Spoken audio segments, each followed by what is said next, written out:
Hi, my name is Cameron Edwards, and I researched the Bosnia and Herzegovina genocide from 1992 to 1995.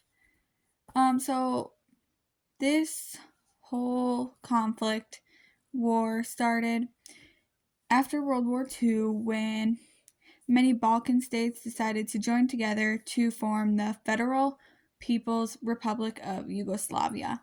And this republic contains states such as Bosnia and Herzegovina, Serbia, Montenegro, Croatia, and Macedonia.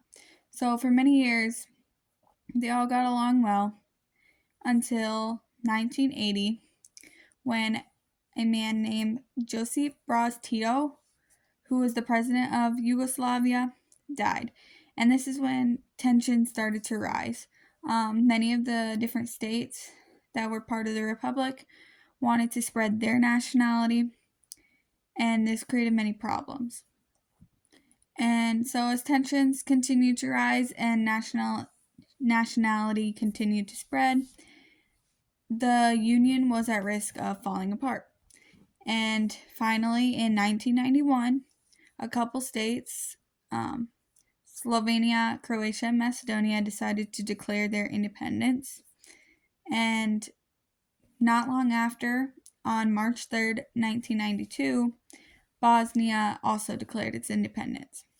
And while most of the citizens of Bosnia were happy about this, some were not. The Bosnian Serbs, they wanted to be part of a dominant Serbian state in the Balkans. They did not want to be their own independent state.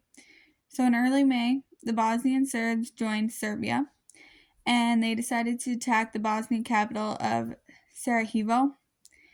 And after this, they're going to continue to attack Bosnian towns and forcibly expel the citizens. So the Bosnian forces, they tried to defend their territory, but by the summer of 1995, there's only 3 Bosnia towns left. And one of those towns is Srebrenica.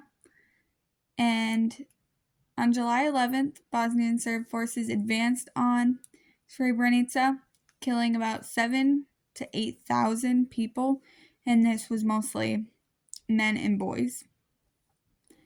And so after this, countries internationally start to convene. NATO joins the side of Bosnia and Croatia, and the UN puts trade sanctions on the Serbs, and so now the Serbs don't have as much of a chance, and their economy quickly cripples.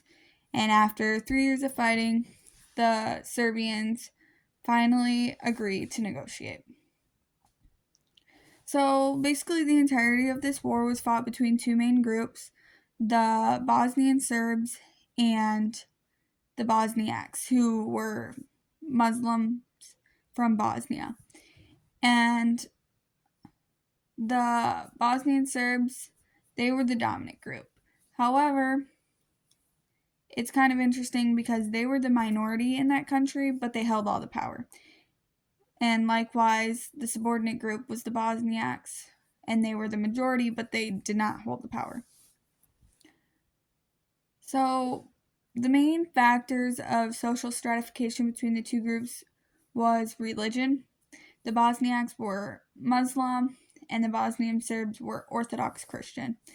And the Serbs wanted to spread their nationality, and so what they did was they started a process called ethnic cleansing, and where they want to spread their nationality, spread their religion, and get rid of the Bosniaks.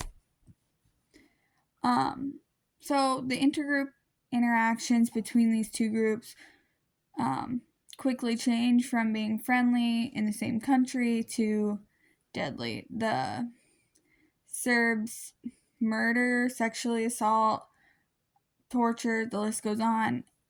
They do all these things to the Bosniaks, trying to spread their nationality.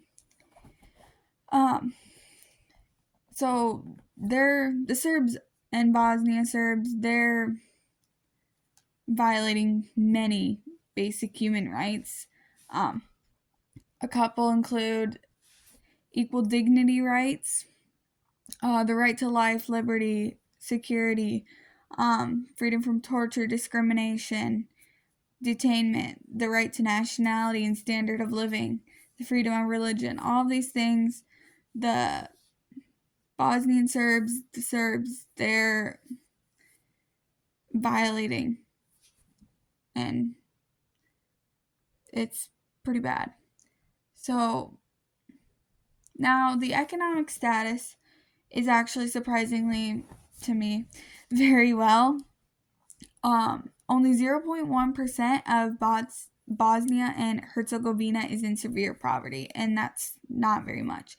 And Serbia has even less, with 0% of the population identifying as severely impoverished.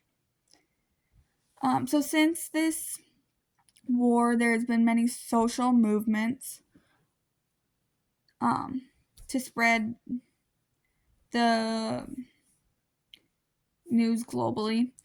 The UN created the International Criminal Tribunal for the former Yugoslavia, and this group was eventually able to charge 161 individuals for the deaths of the war, and this doesn't even come close to the amount of people who were responsible, because over 100,000 people died during this war.